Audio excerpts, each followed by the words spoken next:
Beyond ಹೆಡ್ಲೈನ್ಸ್ನ ಮತ್ತೊಂದು ವಿಡಿಯೋಗೆ ಸ್ವಾಗತ.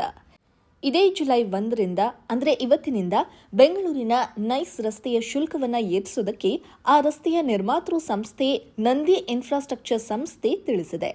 ಮೂಲಗಳ ಪ್ರಕಾರ 10% ಶುಲ್ಕ ಏರಿಸಲು ನಿರ್ಧರಿಸಲಾಗಿದೆ.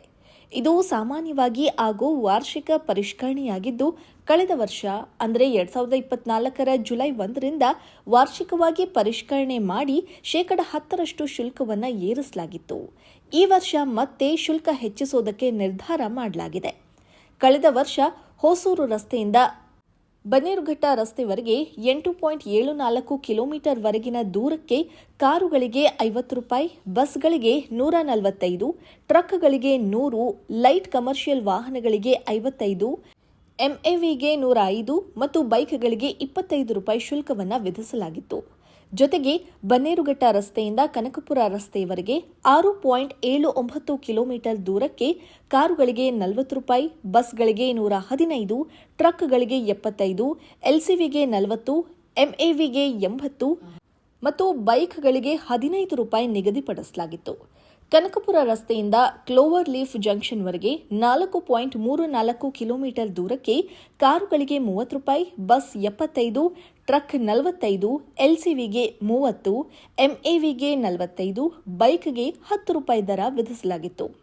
ಕ್ಲೋವರ್ ಲೀಫ್ ಜಂಕ್ಷನ್ನಿಂದ ಮೈಸೂರು ರಸ್ತೆವರೆಗೆ 3.88 ಕಿಲೋಮೀಟರ್ಗೆ ಕಾರುಗಳಿಗೆ ₹25, ಬಸ್ ₹65, ಟ್ರಕ್ ₹40, ಎಲ್ಸಿವಿಗೆ ₹30, ಎಂಎವಿಗೆ ₹45 ಮತ್ತು ಬೈಕ್ಗಳಿಗೆ ₹10 ದರ ನಿಗದಿಯಾಗಿತ್ತು. ಮೈಸೂರು ರಸ್ತೆಯಿಂದ ಮಾಗಡಿ ರಸ್ತೆವರೆಗೆ 9.55 ಕಿಲೋಮೀಟರ್ ದೂರದ ಪ್ರಯಾಣಕ್ಕೆ ಕಾರುಗಳಿಗೆ ₹55, ಬಸ್ಗೆ ₹155, ಟ್ರಕ್ ₹105, ಎಲ್ಸಿವಿಗೆ ₹65, ಎಂಎವಿಗೆ ₹110 ಮತ್ತು ಬೈಕ್ಗಳಿಗೆ ₹25 ಶುಲ್ಕ ವಿಧಿಸಲಾಗಿತ್ತು. ಮಾಗಡಿ ರಸ್ತೆಯಿಂದ ತುಮಕೂರು ರಸ್ತೆವರೆಗೆ 7.48 ಕಿಲೋಮೀಟರ್ಗೆ ಕಾರುಗಳಿಗೆ ₹45, ಬಸ್ಗೆ ₹120, ಟ್ರಕ್ಗೆ ₹80, ಎಲ್ಸಿವಿಗೆ ₹45, ಎಂಎವಿಗೆ ₹85 ಮತ್ತು ಬೈಕ್ಗಳಿಗೆ ₹15 ದರ ವಿಧಿಸಲಾಗಿತ್ತು. ಅಂತಿಮವಾಗಿ ಲಿಂಕ್ ರಸ್ತೆಯ 8.10 ಕಿಲೋಮೀಟರ್ ದೂರಕ್ಕೆ ಕಾರುಗಳಿಗೆ ₹60, ಬಸ್ಗಳಿಗೆ ₹150, ಟ್ರಕ್ಗಳಿಗೆ ₹105, ಎಲ್ಸಿವಿಗೆ ₹60, ಎಂಎವಿಗೆ ₹120 ಮತ್ತು ಬೈಕ್ಗಳಿಗೆ ₹20 ದರ ವಿಧಿಸಲಾಗಿತ್ತು.